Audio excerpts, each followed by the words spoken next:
Hello, everyone, and welcome to Hit and Hustle from IrishSportsDaily.com. I am your host, Greg Flammang, and with me, as always, is Jamie Uyeyama, Mr. Jamie University. It is Saturday. We are having a special Saturday show, Jamie. We got to get back into the swing of the Saturday shows because games are coming up, and so we're going to be having a bunch more Saturday shows very, very soon. We've got a Saturday show today. We've end of fall camp. Marcus Freeman just had his press conference. Notre Dame had their big jersey scrimmage to end fall camp. Fall camp is over. They're going to start to get into game prep for Texas A&M. A lot of little nuggets in the press conference. Not huge declarations, right? He did not name a starting offensive line, but we're going to talk about that whole situation. We're going to talk about quarterbacks. We're going to talk about defense. A lot of good stuff from Mike Denbrock and Al Golden today. Oh gosh, listening to those guys, they make you feel confident, don't they, Jamie? Like they make you feel good about the situation at Notre Dame. We'll talk about that. We'll talk about where the team is, and we'll answer questions that come up in the chat. So thank you everyone for tuning in. If you like what you hear, please hit the like button. Please hit subscribe. Please hit the notification bell so whatever it is we are going live. Links to the podcast are in the description below. Jamie, I got a little treat in the mail yesterday. I forgot to text God, but I got a little treat. The bamboo dress shirts are back. ESQ has finally restocked the bamboo dress shirts. God sent me some dress shirts. I got to put them on a show so people can see them. You've seen them on all your favorite players and coaches. You've seen them on me. You've seen them on Jamie. And they're made from proprietary fabric. It's cooler and softer than cotton. Jamie, I tell you, it's shocking how comfortable these shirts are the first time you put them on. Because you're putting on a dress shirt and you have an expectations for how it's going to feel. These feel completely different. They are so much cooler than regular dress shirts. It's the best shirt for any occasion. Go to esqclothing.com. Use ISD to get 15% off your order. That's ISD to get 15% off your order. Jamie, apparently the offense won today, 42-40. Marcus Freeman himself said, I don't know how the scoring works. The players don't know how the scoring works. Every once in a while, they look up and they've got points on the board. But he said he was very pleased with it. He said that it was, I think Al Golden called it a mature scrimmage. Marcus Freeman said it was, I think, the most prepared scrimmage that he's seen.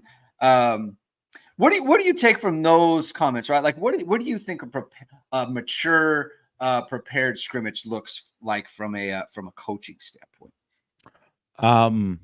Well, definitely no stupid cheap shots. No that bad was something. Cheap shots. Yeah, that was something because I think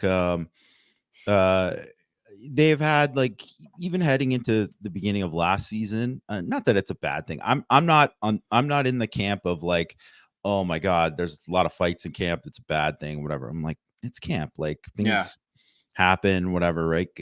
Guys get heated. It can happen. But I also think, like, when there's an understanding of, like, kind of what's at stake, especially like early on, don't do something stupid. Don't do anything to get someone hurt. Don't, like, definitely if it's like a key player on your team, do not try to kill the guy. Like, and I think that's probably what they're talking about. It was like a clean, in that way. And then, no pre-snap penalties. That's always a good thing. Like, I think that's, something that's super important. Obviously, it's going to be way more challenging in Kyle Fields on that day. It's a night game. The crowd is going to be nuts, blah, blah, blah, blah, blah. But I think from that perspective, and there's just a lot of veterans on the team, guys who have played in big games, guys who have kind of understand, like, that I think the culture around the program is that, like, business when it, take care of business when you need to kind of take care of it. And I think that's kind of what they mean. And I would say too, like, what you're talking about, listen to Denbrock and Golden. I mean, both those guys could easily give the head coach's press conference just in terms of their command of everything, right? And those guys, like, they command a room, they demand respect. You can just see it with them. And I think too, there's just that around the team sticks out. And when you do that and your coaches kind of demand a certain level, that's going to translate to the field in terms of how guys prepare. And, and something that I wrote about, a couple weeks ago too, was that, man, there's so many like football junkies on the team. And as much as, people might think, oh man, these guys are playing college football, guys want to make it to the league. Obviously there's going to be a lot of them. I mean, I've played on teams and I've certainly been around people where the best players aren't always football junkies. They're not guys who care all the time. They're maybe the most talented, but they maybe don't care as much as you think. And I think for the most part, the guys who are the best players on the team, they are super invested, and then that trickles down all the way. And I think because of that, that's why you just see there's not a lot of dumb stuff in a scrimmage atmosphere like this. Yeah. Tyler Borgman had a comment, the first comment of the day. There's some others after, but he came in here with a good thought. I can't even begin to explain how excited I am that Denbrock and Golden get to work together. Two outstanding ball coaches. I think they will complement each other massively. I completely agree with this. I was thinking that today while listening to both of them. I think Al Golden was a little bit more chipper. I mean, you can tell like he's very kind of excited about what he has at his disposal, right? And look, it's his third year. So he should feel that way. And I think that he's very confident in Jack Kaiser and being able to get the team to do the things that he wants them to do, gets them into the things that he wants. I think he's very excited about what he's able to accomplish with the defenders that they have. We should note today, it didn't sound like Howard Cross and Riley Mills played at all. I think that was what he said. I think it said they held him, or they had a couple plays, but they weren't a big part of the scrimmage today. Mike Denbrock was, he candidly said, I actually was not pleased with how today went. And I think it was from I have high expectations, right? Like, yeah, I think he, he admitted like, yeah, there were some good things today, but like 42-40, like 50% of the time it's good, 50% of the time it's not good. Like that's not the standard, right? Like he knows that's not good enough. It should have been, if we play to our capability, it should have been much more lopsided. And so I think that kind of tells the tale, right? Like you have the third year coach in Al Golden, and this is Mike Denbrock's first year. And it's not what he wants, right? But he has very high standards. And I think that's actually a good sign for Notre Dame on that front and just kind of his demeanor. So I don't know. I enjoyed listening to both of those guys. What were you going to say? I was going to say that is also Denbrock's demeanor all the time. Like he is super, super competitive, super demanding, like wanting to be at a certain level. And I think one of the reasons too, it's so easy for guys who are in the game for such a long time. Like obviously he was on Tyrone Willingham's staff. Yeah. Like, so he's had, this is his third go around at Notre Dame. He's been, a college football coach for decades. A lot of those guys, the game kind of passes them by, or they don't have the same hunger for it that they did when they started. And Mike Denbrock doesn't sound like a guy who's like, man, he doesn't sound tired. He sounds like, man, give me more. Like I want more. We can do more. We can get better. I think, and also too, he's just honest. Like he's out there just kind of saying exactly like when he was talking about, I thought that was a really good answer when he was talking about the Jaden Daniels, Leonard comparison, when he was talking about their kind of progression and kind of where things went. And it was like having that trust with the other players and the receivers and whatnot compared to, hey, he trusts himself to run. Yeah. And which is great. Like, he can do that, but there's got to be other points where you're like, I trust my guy to make a play and I'm going to do that. And that's something too, where, because he's been there and he's seen all these different things and he's been in all these different situations. And you look at where Notre Dame was when he was calling plays at Notre Dame, and you look at how when he was calling plays at Cincinnati and at LSU, those are three very different offenses. And the game has actually changed quite a bit since the last time he was at Notre Dame.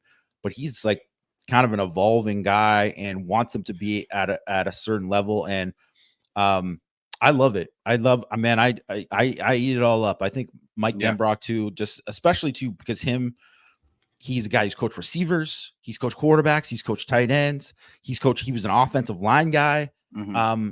He's kind of coached it all. So he has like a good grasp on everything, and he's just very, very demanding of that. And I think that's exactly what the offense needed, to be honest. Yeah. Brian Habermail said these guys were fun to listen to. And frankly, I got a lot more out of them than I did Marcus Freeman. Like Marcus Freeman was very kind of coach speaky and not giving up anything, right? Yeah. And yeah. and which is pretty typical. Right. That's not a criticism. It's just a fact of the matter. But I thought Al Golden actually made like the best kind of pitch for the offense in speaking about like how difficult it is to go against them, right? Because he said the question, I can't, and I apologize for not I don't remember who asked this question, so I would like to attribute, I just don't remember, so I apologize for that. Someone asked him about how much those guys, that there was a car ride apparently that they had, how much those guys were kind of challenging each other. And Al Golden said every day, like it's like he cut off almost the question because he knew what he wanted to say. It's like it's a challenge every day. He said Riley Leonard is a distributor, and so he distributes the ball, but he can solve the problem with his legs. And then he started talking about things that we've talked about on this show, where you have different types of receivers. You have different types you get the tight ends out there, right? He mentioned, how they were having problems with Eli Raritan. He said a third tight end, which presumably is either Kevin Ballman or Cooper Flanagan. He said aside from Mitchell Evans, and then he included the backs, Price and Love. He said there's just a lot of things that you have to think about, different personnel groupings that they can put out there. It's very challenging for a defensive coordinator. And listening to him talk about it, it kind of just illustrates we've been discussing, there's so many different ways for Notre Dame to be not just a good team on offense, but an explosive team on offense. And that's what Notre Dame's looking for. Abe Froman, the Sausage King of Chicago, asked the question that I think everyone wants to know. How did the left tackle look and who was it? Marcus Freeman was asked a number of questions about offensive line today. Very vanilla answers. The one thing that you get out of it is they have not named a starting offensive line. Do you think we are gearing towards we were talking before the show. I think it's pretty clear that at some point Knapp and Pendleton are going to play against Texas A&M. I think that's what they want. They want to get those guys ready to go. Do you think we're gearing towards a situation where there could be shared reps there, where this is like they did in I guess it was 2017 with Hainsey and Kramer on the right side? I believe it was 2017. Yeah, it was 2017. Yeah. So do you think that's a possibility here with two positions? Now that's a little bit different. But I'm wondering kind of where your thoughts on this, because we talked a little bit last Tuesday, but it's kind of evolved since then. I'm wondering where your head's at with it right now. Yeah, I think that those guys will, if they don't start, I think they'll play against Texas A&M. It's just the way, the fact that those guys were getting, like, you show up and obviously, we don't see the whole practice. You only get the first 5 periods, but they're coming out with the ones a week after they were with the ones the previous time, right? And it's not to say things aren't fluid and things can't change, but that at the very least tells me that they're like, we need to get these guys ready to play, because whether it's a situation of, hey, we're going to rotate, or, hey, Tosh Baker's, he can't block Nick Gordon. Like we can't, Anthony, get in this next series, like you're going to have to go in here. Right. Or, hey, I'm not feeling great about Coogan or Spindler, Pendleton, get in. Like, I think those are real things that could happen. And I thought I think it was really interesting. Obviously, there was a lot of questions asked about both those guys, and there was a lot of questions asked about just the offensive line in general. And it was interesting to say, like, when they were talking about when Denbrock was kind of talking about, like, what it's how those guys have done and what they've done, and they've earned those opportunities, right? And when Freeman was also talking about, like, what it looks like in week 1 might not be what it looks like in week 5. Yeah. And I definitely think, like, whatever you got to do to win this game, that's all that matters. That's what I've always thought the whole time. It's like Brandon Wimbush starting against Michigan. I think that year they knew that Ian Book was probably going to end up being the starting quarterback at some point in the season, but they needed, they thought, we need Brandon Wimbush's legs against Michigan. And you know what? It turns out they did, right? Like, that was something that his legs kind of helped them win that game. And maybe Book's legs could have helped them win that game too, but that's what the road they chose, right? And it's also why you kind of got Riley Leonard in the first place, knowing you're going to break in these guys, you're going to need his legs too. Kind of thinking back to 2021, where it's like they couldn't run the ball with Jack Cohn, but when they inserted Buckner and they added in that extra element of it, they were able to run the ball better, both with Williams and, like, Kyron Williams, and with the quarterback, because you had to account for it. It was something different, right? So I think that they're going to go into the season, and it doesn't matter if Tosh Baker and Pat Coogan or Rocco Spindler are out there at the end. It doesn't even matter if they finish that game.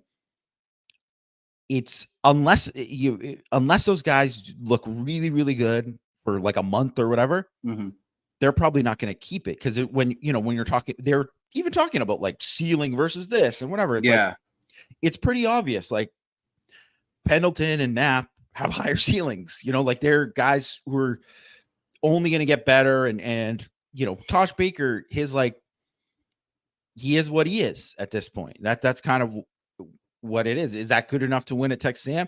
That might be, but probably by week whatever, Anthony Knapp's probably going to be a better option if he's not already, right? So, I mean, if they start Knapp and Pendleton, man, that is a really young offensive line you're playing. That's one thing with Alabama last year, had a very young offensive line, and they had like 13 years of combined experience on their line. Notre Dame would be 12 if they went with Pendleton and those guys. So that just shows it's like not a it's not a veteran group, but you got to do what's best for you in that situation, and sometimes that might be playing those young guys because they're just better. And maybe you got to take the lumps and do it, but you do enough to win the game. That's all that matters. Win the game. And where's the offensive line by the time you get to the later in the season, where you're playing Louisville, you're playing Florida State, and you're like, man, we have a lot more confidence in this group now than we did then. Loved also the fact that when he's talking about, like, hey, you put those guys with twos and they're doing really well with the twos, it's like, well, they earn a shot to go against the ones. Right. And also you go against as Denbrock said, you go against Notre Dame's defensive line. It's a pretty good test. If they're doing well enough to pass this test, then you give them a chance to pass the next test against Texas A&M. Marcus Freeman kind of had a tell, in my opinion, just in terms of how he thinks about it. He, like you said, he alluded to week 1 versus week 8. Like, he was talking about how we're going to improve over time. To me, that is a nod towards the younger guys. This is how I took it. Maybe that's not how he intended it, but that was kind of what my thought process on the whole situation was. So that's where I'm at. Tyler Borgman is asking, do you believe they haven't named one, or do you think it's coach speak that they just don't want to give an answer? I think it was very clear that Marcus Freeman did not. He was, in my opinion, he was going through great pains not to tip his hand either way. The 1 through 8, like the week 1, week 8 thing, like that was kind of the tell, but it may not have been it to me, he was being very, very careful, and they didn't want to give, because look, regardless of what you think about it or what they are the type of program, like, they don't want anything out, right? They don't want any, even if it's obvious, right? So I just think he's being very close to the vest. If I had to guess, I think they know what it is, and he doesn't want to tip his hand. That's my opinion. But we'll see, right? Like, there is the part where, let's say it is Knapp and Pendleton. They have to be able to handle a game plan, right? They're going to do install now. Like, they're going to start going up against, like, okay, this is what we're doing against Texas A&M. They need to be able to execute those things, right? It's not just holistically, how does this guy look in camp? Like, now they're getting ready for an actual opponent, and they need to handle a game plan, right? The things that they want to do to win the game, those guys need to be able to do that. And so, like, that's probably part of the reason why they don't want to name someone, because it's like, we don't know where it's at right now. So that's my opinion on it. Jamie, where do you think it is? Do you think they probably have some idea, like a good idea, they just don't want to talk about it? Which to me is fine. They don't. Yeah. This is a very, like, of all the times you don't want to tip your hand, it's this situation. So I completely get it. But where do you think it is? I mean, also too, like, I look at it with, Texas A&M, they're like, they're kicking reporters out if they mention this guy's running with the ones. Yeah. Like, first of all, get a life, Texas A&M. Who cares? Like, it's not. Yeah, I know that people look at that stuff and team scout, whatever. Yeah, of course they do, right? But you're telling me that no matter who wins the left side of the, on the offensive line for Notre Dame, it's like, guess what? They're gonna attack it. Yeah. They're going to run games on that side. They're bringing extra pressure. They're going to overload that side. They're going to sim pressure there and then do the, like, they're going to do all kinds of stuff to try to mess things up with the blocking schemes and protection and all that, right? They're going to do all that because that's what you should do, because no matter who's there, it's, that is the more unsettled part of the line, right? So, do you need if Mike Elko needs a scout that to figure that out, then Mike Elko shouldn't be the coach of Texas A&M, which obviously he should be the Texas A&M coach. But I'm just saying, they know, right? So, but also too, you don't have to reveal it. They don't have to say anything. They don't have to do anything until it's right up with it, and we'll kind of see where it goes. But it's just like, but I also think too, it's like, fans and everyone in general really cared so much about, like, where things are labeled. Like, they want to know, like, well, what about this? What about that? Like, I need specifics with all this. And it's like, I get it, because people care so much about Notre Dame football. And I understand it. We work for a site that, it's like, people subscribe to get this information. They want to know this. They want to know specifics. Yeah. But Tyler said he didn't even, Marcus Freeman didn't even clearly say Leonard as the starter. He's the starter, guys. It's always been that way. He's literally only taken reps with the ones from day one of the thing. It was like, that's how it's always been. He's always been the first guy out. You listen to how everyone talks about him, like all the other players talk about Riley Leonard. No one's like, man, Steve is really like the guy or whatever. There's not one person. Everyone knows Riley Leonard is the guy. He's the dude. And that's that. And maybe it'll change later on. Who knows, right? Because, you get into games and whatever. But Riley Leonard is 100% the starting quarterback. Didn't even need to say anything today. And even though he pretty much laid it out, like, he doesn't have to necessarily. It's like, if you can't kind of put two together, like, I don't know. Like, I think it's right there for you. Yeah. Another tell that I kind of picked up, and it could be, again, falls in the category of could be nothing. Something that I listened to, Al Golden was talking about the wideouts, or not the wideouts, like the offense in general, just like the weapons that they have. And he said, obviously Mitchell Evans, and then he said Bo Collins, And then he said Jeremiah Love. And I was like, man, that's a lot of wideouts. And look, maybe it was just like the first name that came to my mind was Bo Collins, but like, why did the first name that came to his mind? Maybe it's because Bo Collins has been doing stuff right now. Am I also biased in thinking that because I said Bo Collins is going to be the breakout player on wide receivers? Maybe that's what it is. But I just think like there's been a lot of evidence that he's looked good, that he's been a lot more explosive than I think maybe they thought, maybe we thought. So I just think that's something to, keep in mind, to monitor as we do. I just think there's a lot there, Jamie. What did you make of the Jaden Daniels, Riley Leonard conversation, and then the conversation around, Mike Denbrock was talking about letting those guys fail, and having Gino Guidugli, we'll fix it later. We'll fix it after practice. Let them fail, and then we'll move on from there. What was your kind of take on that? I thought that was very interesting. I mean, I think that's what practice is for, right? Yeah. Like, I think that's another thing too. Why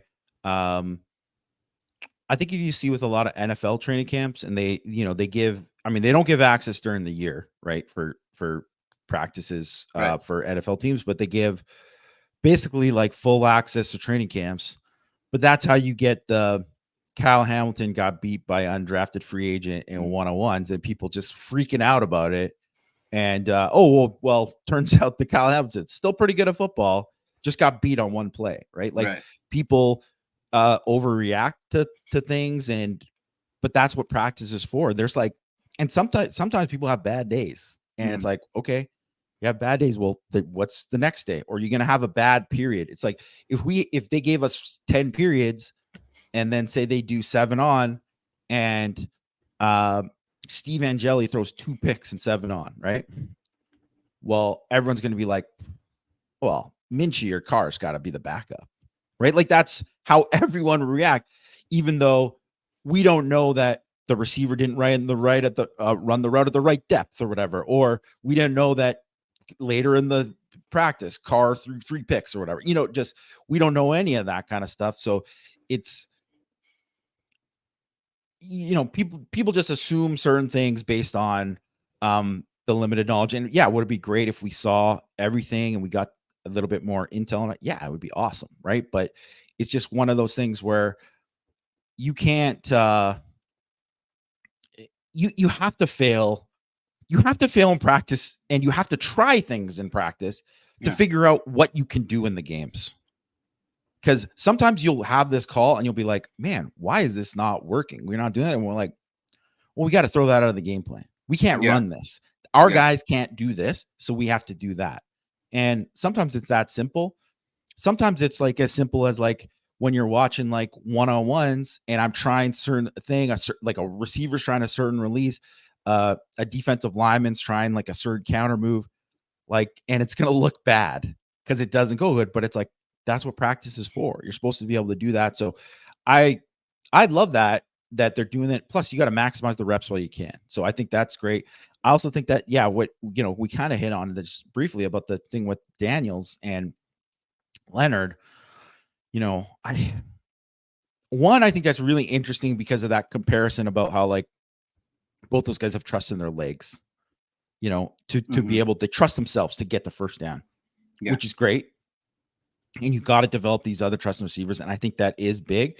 And Daniels, people forget that Daniels was really good as, the previous year to the Heisman, right? Like he was very good. Obviously he wasn't as good as he was as a Heisman winner. But he was pretty good. But also I think the one thing that's different is that he got the Heisman year and he had the extra year to kind of like grow. And Leonard doesn't have that. Right. So it's like, yeah, I think it's good to kind of, he's going through the same thing. Denbrock has experience with that and he's kind of seeing it in real time, but it's almost like it's got to be sped up even a little bit more. Not to say that he is going to be Jaden Daniels or that good, like Heisman good, but it's like, that's kind of, if they want to win a natty, he's kind of got to get it close to that level or else that's not going to happen. I mean, listeners to this show know where I'm at. on the Riley Leonard situation. How many yards I say he was going to run for, Jamie? I think it was. Did you say 1,000? I said 1,000. I'm up there on 1,000. I'm on 1K. Maybe I still don't believe that, but I said it, and so I'm riding with it. Marty Leonard's going to run for 1K this year, and it's going to be magical. Now, look, if they get 14, 15 games, we're going way up, right? So no one ever said it was yards per game. I said it was 1,000. So that's key. Did you hear our guy Vahid asking about Tyler Buckner? I did. We were driving home and I was listening on the thing, and I told Amy, I was like, hey, that guy asking about Tyler Buckner, that's our guy Vahid Sadrazadeh with VSR. And you know what you get from VSR Media, Jamie? You get covering all bases. We want to know about every little aspect, because that's Vahid. We're covering all bases. When you want a media company, when you have a media company, you want someone who's going to look after every single thing, and that includes walk-on wide receivers. And so if you need a media company that is going to be that thorough, then head over to VSR, founded by Notre Dame football pregame host and Emmy Award-winning anchor Vahid Sadrazadeh. VSR Media provides professional and cinematic video and photo. Whether you're looking for a collegiate or pro-level highlight reel, have a personal story to tell, or aiming to diversify and grow your business, VSR Media specializes in short and long-form video storytelling, social media management, and website design. VSR Media also captures professional headshots, senior and sports photos. Contact them at vsrmediacompany.com. Mention Irish Sports Daily to receive 20% off your first project. Visit them online or give them a call at 574-800-9106. All right, Sam K. He says need more hype, hot takes. So here was something else I picked up on. I believe it was from Al Golden. He was asked a question about pass rush. Pass rushers, and this is good for you, Jamie, because you've got some stock in this as well. They were talking about pass rushers and what they can do. First name he mentions, Boubacar Traore, and he was the only one that he mentioned by name. So he said Boubacar, and then he said, and obviously we've got a whole bunch of other options as well. But he singled out Boubacar too. Did he say Snead? Oh yeah, that's right. That's right. He did say Snead, but Boubacar was first top of mind for him. That's good for you. He also talked about how he used the term static. We're not as static on defense as it would look on paper, right? So Boubacar is a Viper, but he said if you need to, you can move Boubacar over to the strong side, right? Which means you get Boubacar over there, you get Snead at the Viper position, right? Like there are so many things that they can do with the pass rush this year, Jamie. This is why I am so long on Notre Dame's pass rush. I think it's going to be, I don't want to say a record-setting season, because I don't know what that means in terms of sheer numbers. It's going to be a very big season for Notre Dame's pass rush, which obviously, I mean, it's pretty much the key to football, right? That's why defensive ends go as high as they do. You mentioned Josh Burnham. He mentioned Bryce Young in there. It was a little bit light on the interior line. Is that correct? I want to make sure I didn't miss anything. I don't remember, there was the talk about Howard Cross and Riley Mills there. No one asked any other questions about the defensive tackles. So yeah, so it wasn't, when I say it was light, it wasn't that he was just he wasn't downplayed mentioned. It was not mentioned at all. So that's unfortunate. But then you look at the back end as well, Jamie, and I think the big thing that was asked, and I believe this is a Tyler Horka question, so I'll give him credit for that, talked about how guys, it's not so much that they're competing for roles or for like starting spots. It's for roles on the team and being able to play. Notre Dame's going to play a ton of guys on defense this year, and it seems like that's going to be just like part of their identity. I want you to talk to people about what that means for the buy-in for the unit itself, for the entire defense. When you have 30, 35 guys who are locked in to the game plan every single week, and what that does to practice. Because I know, having been a defender, it looks different when you are on a defense when the entire unit is truly locked into what's going on. So just kind of talk about that a little bit. Yeah, absolutely, it does. And I think it remains competitive too, of like guys you want to kind of like one up the other guy, right? Like Yeah. that is always a thing. Um, that's going to happen, but it's also something where um you root for the other guys and you Mhm. want these guys to make plays, especially with the guys like Cross and Mills and guys who are established.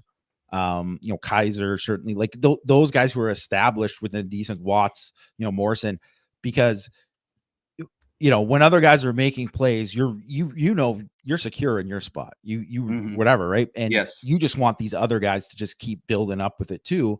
And man, I just, the depth that they said, and I think he said, he said with up front, this is just what Goldman said, because he said about 10 or 11 up front on the defensive line. I think it was 8 or 9 defensive backs, and obviously they're going to play 5 linebackers. That's a lot of guys. Like that is a lot of guys to be able to play. Um, that's 25 guys, right? Mhm. Basically, right? Like a full 2 deep of like you're gonna play, and really they'll probably play that much, and there'll be different games where they don't. So it'll be interesting because you're gonna come out of this Texas A&M game. It's always like one of these things where it's the plan to play all these guys, but you get in the heat of it, and there'll be some guys who only played like 8 plays or whatever, right? Mhm. That's gonna happen, and it'll be managed, throughout the season.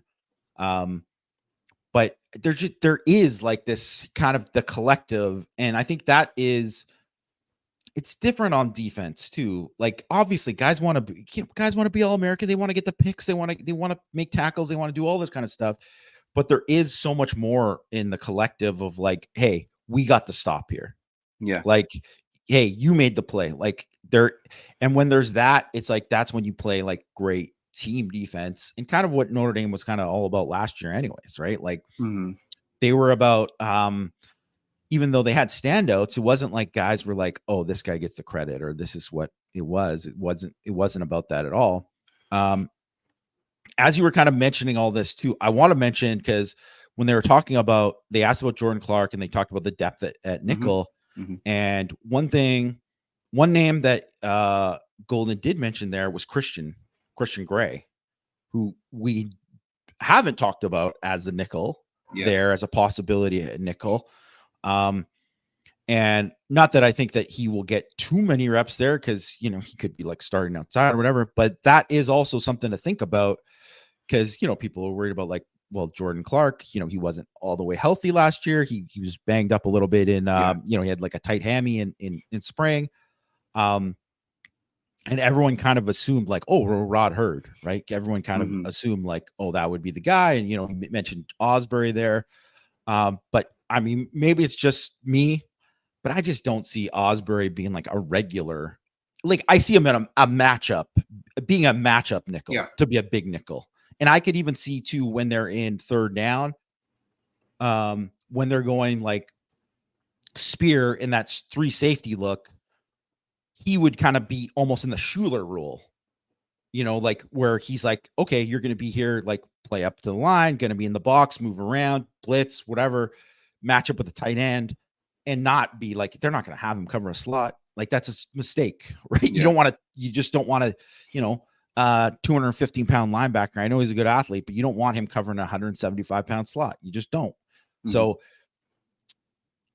Gray, who we haven't really seen there, I mean, that to me is very interesting, is if we do see him there. And obviously, you and I are both like super, super high on Christian Gray and his potential this year. Mhm. So that would be pretty intriguing to me to kind of see if he gets any reps there, or if it's just like he's just depth.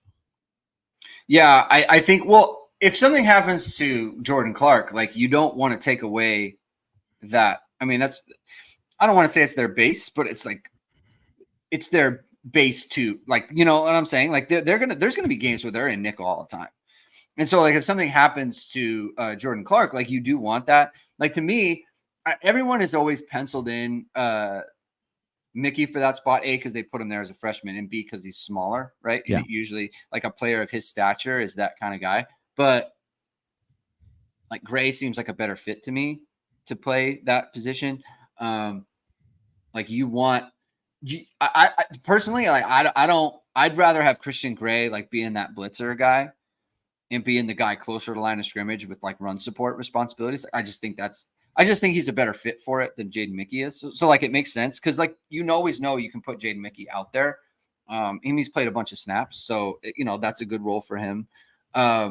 So yeah, that is interesting. And also like speaking of the corners, someone brought up Chance Tucker. He hurt his knee. It sounds like that could be a fairly serious situation. I'll just put up the tweet here. William Matz said he hopes it's not serious. We need the depth. I think Leonard Moore's passed him, frankly. Al Golden brought up Leonard Moore.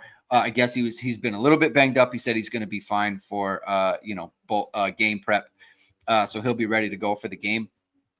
He also mentioned Carson Hobbs, and so the way that he spoke about Carson Hobbs was, we've given him a lot, and we've put a lot on him. Working at nickel and outside. Yeah. So like the way that he described it, it's like to me, it sounded like he's had some struggles, which is fine. Right. Because they've given him a lot, right? Like they're giving him a lot right now. And so I think that working in between two spots, he's probably fallen back a little bit in terms of the quality of his practices, but like that's expected and that's okay. Right. Doesn't say anything to me about his development or his potential or anything. I just think he's been struggling. And then he was asked about Bronte Johnson, and the way that he spoke about him was like he cares and he's working hard. So it sounds like to me that's going to be a little bit before he's ready to go. Oh yeah, that's obvious. Anyone who's seen and everyone should know too. He's barely played safety. Yeah, he's barely played safety. So he's probably played less safety than Xavier Watts played safety in high school. Mm-hmm. And then obviously Watts. Well, Xavier Watts did. He was he was a two-way guy. Like, but that's what I mean. Like, so people think of like Watts as like coming in a receiver or whatever. It was like, well, he was far more like he was a two-way guy. Tay Johnson was more of a one-way guy because he had to do so much on offense, and that was the thing. Is he would like, okay, this week you're playing defense. Like that's kind of where it was at with Tay Johnson in high school. I just wanted to mention too, because a couple of these guys were in the comments talking about how, big nickel thing. I mean, I think, okay, so one of the things with Colin Klein, who's the offensive coordinator for Texas A&M, they play a lot of what they did at Kansas State when he was there is they would use multiple tight ends quite a bit. And, they would go, 12 and 13, 2-3 tight ends. Quite a bit, and I think they picked up 3 in the transfer portal, like specifically tight ends. And I wouldn't even say any of these guys are like pass catchers. It's not like they're adding, Raritan and Flanagan and Evans. Right, so they're but guys who can block, and so they're going to play heavy. And when they're playing heavy, I mean, Notre Dame's not going to be a nickel. This could be a game where Notre Dame is in, base, quote unquote base, like with 3 linebackers on the field. That Rover is going to be on the field. So that means Osbury or Sneed at Rover probably going to get a decent amount of snaps in this game, I think, if that's what you see. But like I said, they're pretty secretive of how it is, but I just don't think it's like you're bringing in all these transfer tight ends. They got the one kid, Green, coming back off of the ACL, who's now like 265 or whatever. Like, yeah, they're going to play with you're going to waste all these scholarships on tight ends and play 11 all the time. Like, no, they're going to definitely play some of that. So you're going to have to be ready to play it because that's what Kansas State did. And, they would even play with a guy, like a fullback and stuff too. Right. So, they'll go 22 sometimes. Right. Because that was part of like, Kleiman was a,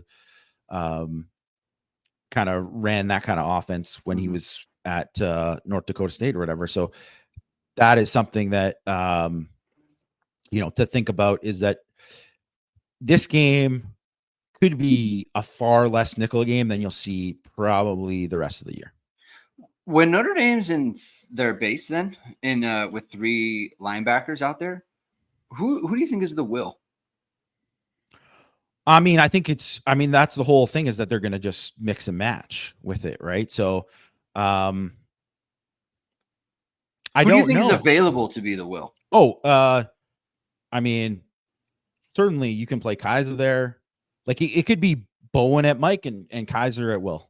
It could be Kaiser at Mike, KVA at Will, right? Yeah. Or switch it. It could Yeah. be Sneed at Will. Yeah. I mean, Osbury can play Will, right? But I think if they're going to go Rover, it's going to be Sneed or Osbury. Yeah. Right? Like, that's kind of, I don't see them doing anything other than that, unless like there's injuries, and then we also know that Kaiser can play it, right? If it's absolutely necessary, but I think we're just going to see a lot of like kind of mixing and matching. That's something too, is that I know everyone's all over the 5 linebacker thing, and it's not to say that those guys, they will play 5 linebackers. I'm sure of it, and you'll get guys who, I imagine that all 5 of those guys will play 200 plus snaps, but there's going to be 2 or 3 of those guys who I think probably have a little bit of a gap, is my opinion, is how it'll eventually play out. Right. So, Yeah. And I think it'll just happen over time. Right. So I don't know that I'm going to be interested in, to kind of see like who they'll start the game with. Cause I really don't know, because whenever they've shown anything, they've absolutely just like, oh, there's Kaiser coming out with KVA. Yeah. Oh, there's Bowen coming out with Sneed. Like I'm confident Jack Kaiser will be out on the first series For sure. Yeah. as at one of the inside linebackers. Who's right next to him on the first couple series? I think that's going to be interesting. Yeah, because in my mind, like Sneed, I've had Sneed at the Will in my mind for like 2 months, and then he was mentioned as the Rover. I'm like, oh yeah, like they want him at Rover, but then who's at the Will, right? Like, so it's very maybe it's Bowen or whoever. It's interesting to me, not who's like winning jobs per se, but like where actually are their roles. But this could be part of, Al Golden talking about elasticity in being able to play different spots at different times. Sam K, this is a very good comment from him. I love Golden, but my one thing about him is that he gives up the run intentionally, prioritizing pass defense. He does do this on 3rd and longs. He definitely will do that on 3rd and long. A bit too much. So like against Clemson, I don't think he was giving up the run intentionally. I just think they got run on. Killed them against Clemson, though the O lost that game. So I think if there is one concern about this defense, like everything that I am super bullish on has to do with sub packages, pass rush, and different combinations therein, right? We're thinking pass game, we're thinking secondary, we're thinking pressure. I don't think it's like teams can really go into games saying, you know what, like we're going to run at Howard Cross and Riley Mills, and that's how we're going to win games. Like we're going to gash Notre Dame doing that.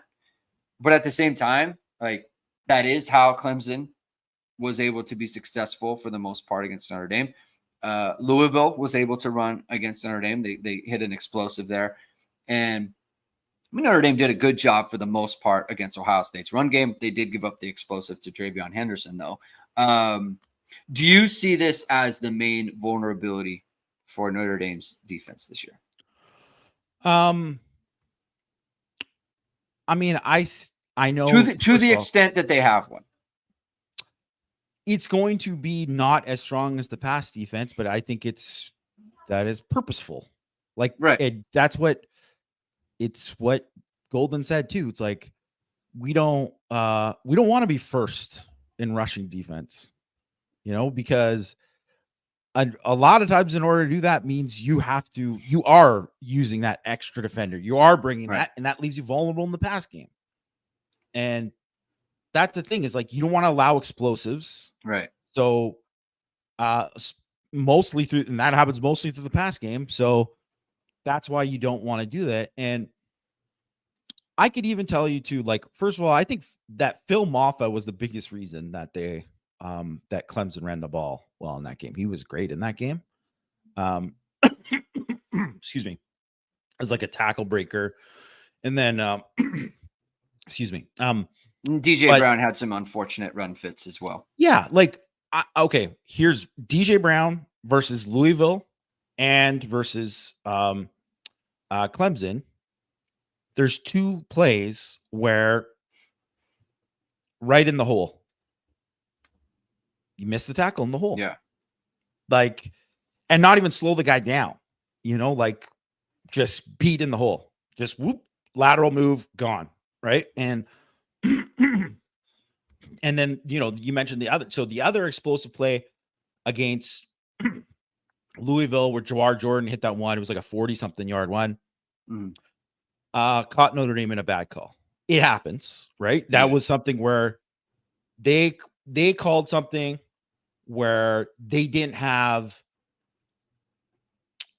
Braum made an adjustment, slid over where they had an H-back.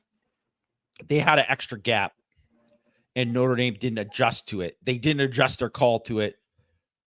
They didn't have they didn't have enough people to cover the gaps. So it was like, that's why it hit on the outside. It was like either the edge guy you basically had to make a decision, and it was like there was no right decision because wherever it was going to go.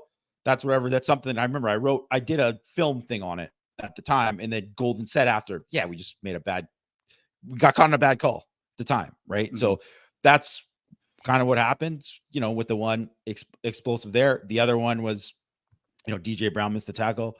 Maffa hit the big home run ball. And I think that was another DJ Brown missed tackle, he to single him out, but that's what it was on both those plays. Yeah. And then the other one too is like, I think that Travion Henderson one, Cam Hart, get off the block. I know whatever they said was hold, but get off the block. X Watts make the tackle. That's a tackle that he made almost all the time. And it was another one too, where they got caught in a bear front and then they ran the right play. They ran counter tray to it. I don't think the linebackers played it right, but also too, like, it was going to be tough for that linebacker. They didn't have, wasn't a good call against that run call. It was like, I think that was probably good scouting by Ohio State to know. They probably checked to that. And then that was that. Right. Yeah. So overall, I mean, that's what I think too. There's not too many of those that you can pick out in the season. The fact that I'm just like, those stick out to me because I'm like, I remember those plays. Like those were, poor plays. I just think that there are going to be teams that, very few teams will come out and they're going to play heavy, right? Very few teams are going to do that. So if they do that, you're going to have to match them against the run. But when teams are spread out, it's like, that's the whole point. They're trying to spread you out to do it. And it's like, you got to tackle well. And you also got to realize that giving up 4 yards on 1st and 10 is a win for the defense. Like that's not not bad, because now it's like, well, they got to do it again, or they got to do this to set them up to get into third down. Cause it's 2nd and 6 it's a passing down for the most part. Like, and then if you get enough negative plays mixed in there and you get them behind the 6, well, then they're screwed. Right. So, I think that's just football today's. Like, I mean, to me, I think when we were coming up, Greg, football was always be like, stuff the run, stop them, make them pass, make them do this. It's different now. It's like, hey, please bring up here, because we want to get you over the top. We want to hit this. We're going to run a rub route here. We're going to create a mismatch where we're going to get yards off the catch. And that's football now. So you can't overload. If you have to overload to stop, you have to do that, you're dead. you are dead in college football today. You're dead in football in general. Like you can't do that. You can't rely on that. And that's just football today, as much as like it's so, and that's why I think fans react to it, because it's like, God, look at, they're just getting 3 yards here and this. Yeah. Why aren't we stuffing them in there? And it's like, I mean, that's not you take that, it's like, because it's not it's not an 8-yard. They didn't take the free access for 7 yards or whatever, like it's like, you'll take that. Yeah. And I think the big part was that they gave up those explosives, right? Yeah. Like in all of those games, they did, for the most part, against Ohio. I mean, Clemson, like Phil Maffa got them in some respects, yes. But like they gave up the 45-yard touchdown or whatever it was. Like against Louisville, they gave up the 50-yarder. Against Ohio State, they gave up 60-yarder. Like those are the ones you can't have. Rob Wozniak says, I got an eerie feeling A&M will try to use what Clemson did to beat us last year. Yeah, they are going to do that, because the alternative, like you said, is not what you want, right? Like you don't want a matchup between your quarterback offensive line against Notre Dame's pass defense. Like that's not what you want. You want to involve Notre Dame's linebackers who are inexperienced. You want them confused. They're going to use a lot of motion. They're going to use a lot of misdirection, right? Like that's what they're going to do. You have a much better chance of hurting Notre Dame that way than we want to drop back and throw the ball. That's not how you're going to win the game. If they're trying that, they'll lose. That's straight up. So it does have to look like Clemson and or Louisville and or not necessarily Ohio State, but because it's just a different kind of offense. But like that's what they want it to look like. Notre Dame has to stop them doing that. And frankly, like I have never been afraid of a team playing like that against Notre Dame. It doesn't.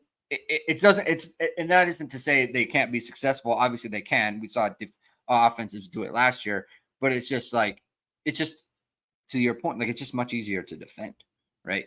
And you're hopefully not giving up those explosives. So I think that's a good place to end it, Jamie. It was a good conversation there. It was a good place, a good way to end fall camp. We'll be back next week at our normal times on Tuesday and Thursday, talking more Notre Dame football. Stay locked into IrishSportsDaily.com. I'm going to tell you right now, if anyone is going to get a scoop on some things that happen in practice, it's our Matt Freeman. Matt is the guy finds things out. I don't know how he finds things out. It's like he's got sources like the squirrels. Like he talks to the squirrels, Jamie. He's got people. Carrier pigeons can send him information. I don't know how he gets this stuff, but he's the man. And so if anyone's going to have information on things that practice today, maybe it's up already. I don't know. I haven't checked the site yet, but you should check the site and you should subscribe to this channel and you should like this video and hit the notification bell so whenever it is we're going live. We'll be back next week. Have a good rest of your weekend, everyone. We'll talk to you soon. Because sorry, just want to interrupt because Jack Hopkins had a good question. I just want to hit on it just for 2 seconds, just real quick, because I don't want him to feel like it's the first time I seen you in here, Jack. So I just thought it was a good question. Didn't want to leave you hanging. Let's do it. Jack Hopkins said, we've heard tons about A&M's D-line. How do you see the matchup of their quarterback versus our defense? What does he do well, not so well? Yeah. So thanks for asking the question for the first time, Jack. I think this is the first time I've seen you in here. Connor Weigman is a really good athlete. He had a foot injury last year. And that's why he was out for the season. He's a good runner. He's not like I don't know if I'd call him a dual threat, but he's definitely a guy who can run and move the chains with his feet. He's a really good pocket movement guy, a guy who kind of handles things well and can make kind of off-platform throws within the pocket. So that's kind of something that he can do well. He just hasn't played all that much. He's super talented. Not a ton of snaps. Yeah, not a ton of snaps. And it's like, if you go back and watch the Miami game, which was literally the only game that he got kind of tested in that game, he played pretty well. But he also threw a couple picks in that game. Yeah. And that's something that can happen. I would say the big thing for him is containing him in the pocket, kind of like not letting him get loose as a scrambler. Because I think he will scramble probably more in this game than probably a lot of other games. And that's something too that they use, like, K-State was very like, will run the quarterback, and that's something that happened. But I also think they want to protect this guy too. So that's something to watch. But he's got a good arm. He's got like every kind of tool that you want. But the real matchup is because their O-line is like they're way more they're more in flux on their O-line than Notre Dame is. Mm-hmm. Like they're trying all these different combinations of these different things. And it's not to say that they might not have good options. They have way more experience coming back, but they don't have guys who have played together very often. And they could start 2 transfers, and it'll be their kind of first game. And their line has been bad for 2 years. And that's more of the thing to watch there of Notre Dame's D line versus their O line, and kind of probably Weigman's going to get pressured probably more in this game than he will in a lot of games. So very, very difficult matchup for them going into it, right? Like, this is Notre Dame centric conversation. So we look at things in terms of Notre Dame's offense versus their defensive line, which is going to be, we've talked about that a bunch. This is a very difficult matchup for their front against Notre Dame's. I mean, especially given the experience that not only their defense has, but their defensive coordinator has, right? So, like, this is the toughest matchup for Notre Dame. This is the same for Texas A&M. I mean, this is very difficult for them to deal with, and for Connor Weigman as well. I mean, we've seen experienced quarterbacks. I mean, we've seen Caleb Williams just get completely flummoxed by what Al Golden was doing. And I mean, the quarterbacks that, like Jack Plummer last year, what did he do? Right? He didn't have a big game. Cade Klubnik, he played well for what Cade Klubnik has done, but they just threw slants on him. They were like, "Hey, don't lose the game for us." And he got them back. And he almost did. Yes. Yeah. So it's going to be very tough for them. But like Jamie said, there are some positive attributes there. So look, Jack, thank you for the contribution. Hope to see you again. Hope, if you haven't done so already, hope you hit the subscribe button and the like button. We'll be back next week. Have a good rest of your weekend, everyone. We'll talk to you soon. Keep hitting and hustling.